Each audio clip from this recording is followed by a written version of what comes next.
사랑과 마음 상담센터에서 보내드리는 이른 아침 햇살 받기 프로그램입니다. 이 시간 하나님의 말씀을 통해 마음 치료가 이루어져 믿음의 안위함을 누리시는 시간 되시길 바랍니다.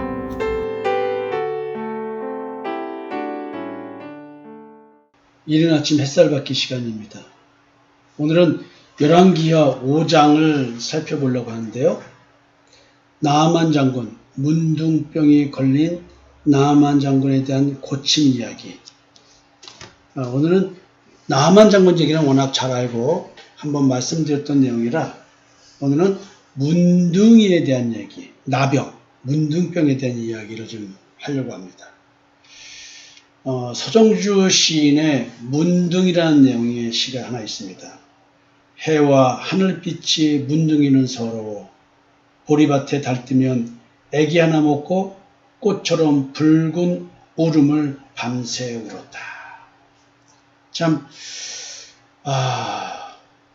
우리가 이제 문둥이 하면은 떠오르는 시인이 있습니다. 참 제가 어릴 때 인천 여름물 가는 원통고개를 주안방향으로 걸어가다 보면 왼쪽 경인철도 왼쪽 편에 있는 곳이 나병인들 촌이었는데 거기에 하나운이라는 시인이 있었다고 합니다.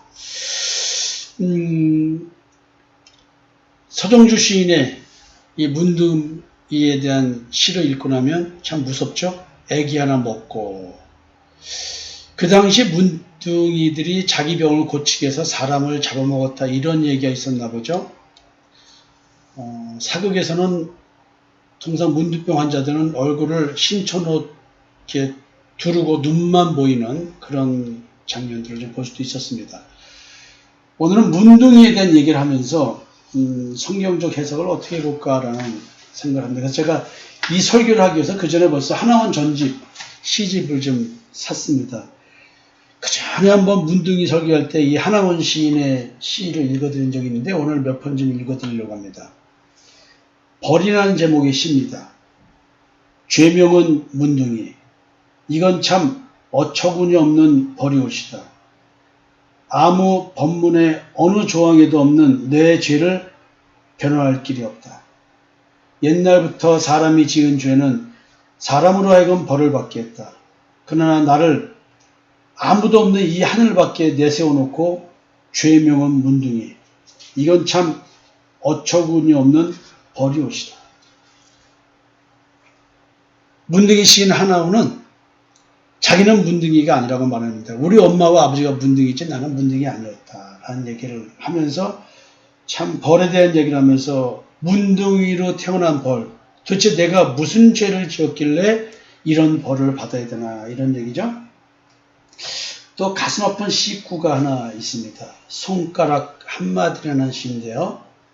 간밤에 얼어서 손가락이 한마디 머리를 긁다가 땅 위에 떨어진다.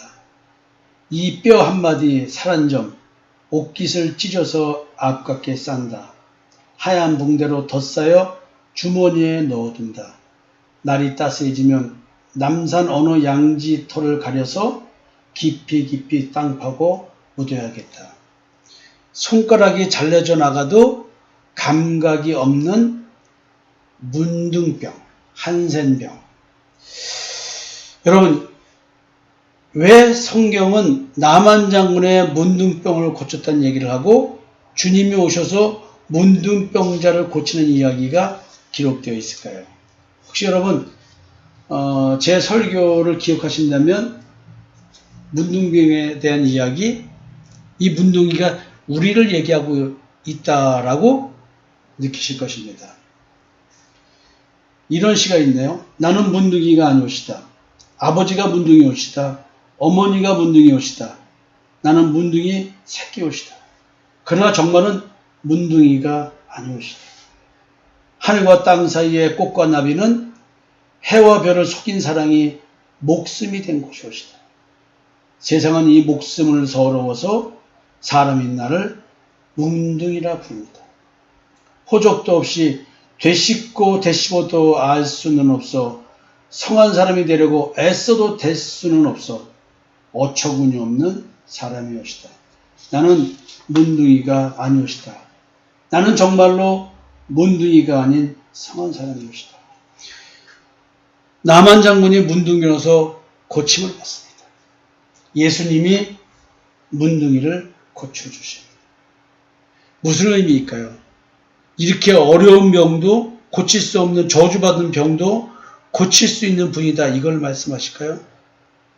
이 시대에 있는 나병 환자들은 예수 믿으면 다 고쳐질까요? 왜 안 고쳐주실까요? 예수님은.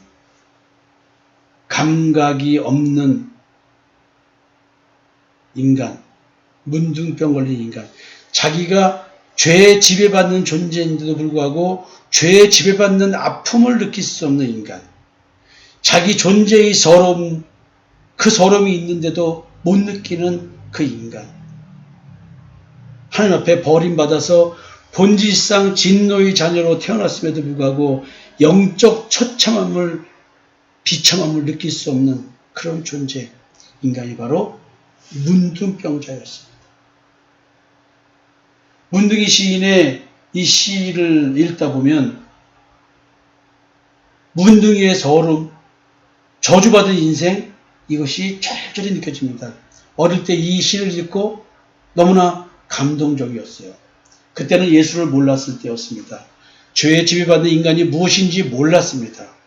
그저 바르게 살려고 노력했고 바르게 살지 못하는 나 때문에 양심의 가책으로 괴로워했었습니다. 제가 교회 나올 때에도 30살이 돼서 교회 나올 때에도 그 양심의 가책 때문에 몸부림치다가 도대체 이렇게 사는 것이 무엇인가라는 자기 존재에 대한 그 문제 때문에 교회를 나가기 시작했습니다. 아, 세상 사는 게 이렇게 사는 게 아니구나. 여러분, 율법적 신앙생활 하는 사람들, 선악을 자기 스스로 판단하면서 선을 스스로 추구하면서 자기 양심의 가책을 느끼지 않고 양심대로 살아가는 사람, 그래서 죄의 지배받음을 알지 못하는 사람, 자기의 의를 만들어내면서 자기 의의 옷을 입고 자기가 죄인임을 느낄 수 없는 사람들, 이 사람들이 문둥병 환자입니다. 지금 하나님께서 나만 장군을 고쳐주십니다. 예수님께서 문둥병자를 고쳐주십니다.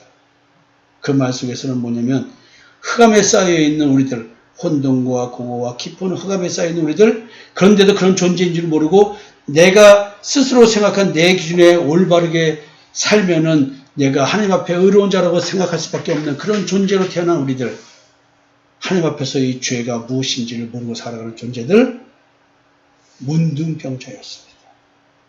혹시 우리가 문둥병 아닐까요? 시한 구조를 다시 한번 또 읽어드리겠습니다. 세월이여라는 제목입니다. 너들의 이름은 문둥병이었다. 너들은 그 몰수병 들었어도 한속 한 채 살아왔습니다. 이제 너들은 정령 병을 고쳤다. 이제 너들에게 주어야 할 것은 아무것도 없어졌다. 이제 너들은 빈손으로 있는 것이다. 이 얼마나 자랑스러운 것인가. 어제 깡통을 들던 손은 이제 씨앗을 뿌리는 손이 되고, 어제 문정거식에 굽신걸던 허리는 이제 대지를 굽어 하늘을 향하는 일하는 허리가 되었다.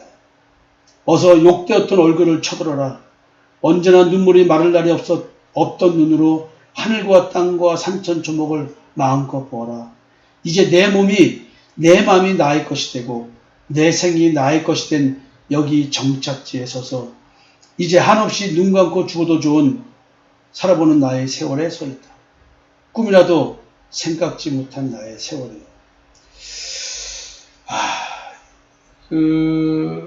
여러분들이 자기 자신이 문둥이라는 이 깨달음이 생길 때 우리는 마음을 치료하시는 하나님의 사랑을 정말로 느끼고 깨닫게 될 것입니다. 여러분, 너들의 이름은 문둥이였다. 우리들의 이름이 주님이 보실 때, 하나님이 보실 때 죄에 지배받는 존재를 모르고 살아가는 우리들 문둥이였습니다. 이것이 본질상 진노의 자녀로 태어난 저주받은 인생.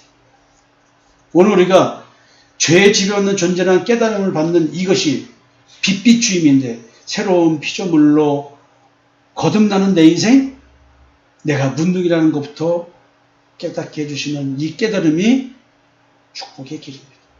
오늘도 우리는 내 마음속에 탐심과 정욕이라는 죄의 집에서 벗어나지 못하고 있는 나를 발견하는 것, 문둥이에서 벗어나서 치료받는 과정인 것입니다. 여러분, 문둥이 병 고치셔야 됩니다.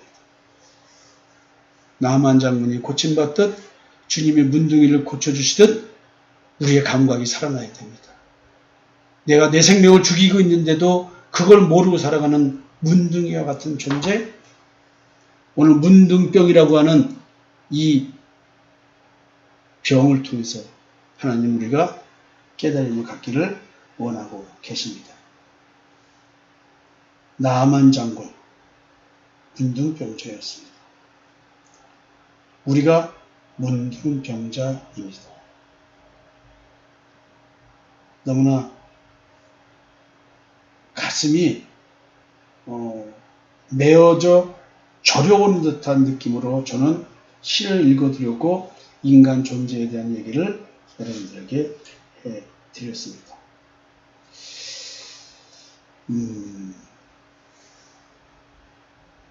손가락 한마디, 이 시 여기서 간밤에 얼어서 손가락이 한마디, 머리를 긁다가 땅에 떨어진다. 오늘도 평범한 일상을 살아가는 우리들, 머리를 긁을 때가 굉장히 많을 것입니다. 그런데 손가락이 잘라져 나가도 감각이 없는 문병자처럼 오늘도 우리 삶 속에 저주받은 인생으로서의 저주가 배어있는데도 그 저주를 느끼지 못하고 있는 문둥병인 우리들, 오늘 하루 마음을 치료하시는 하나님의 사랑을 깨닫고 문둥병이 치료되는 날이 되었으면 좋겠습니다. 여러분, 축복된 하루 되십시오. 감사합니다.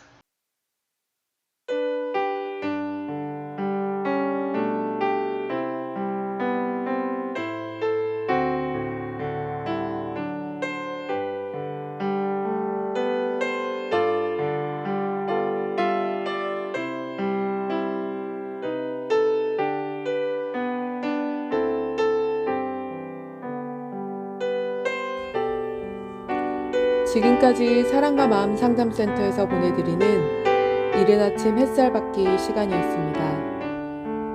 오늘도 하나님의 사랑을 경험하며 자기 성찰이 이루어지는 하루가 되시기를 기도합니다.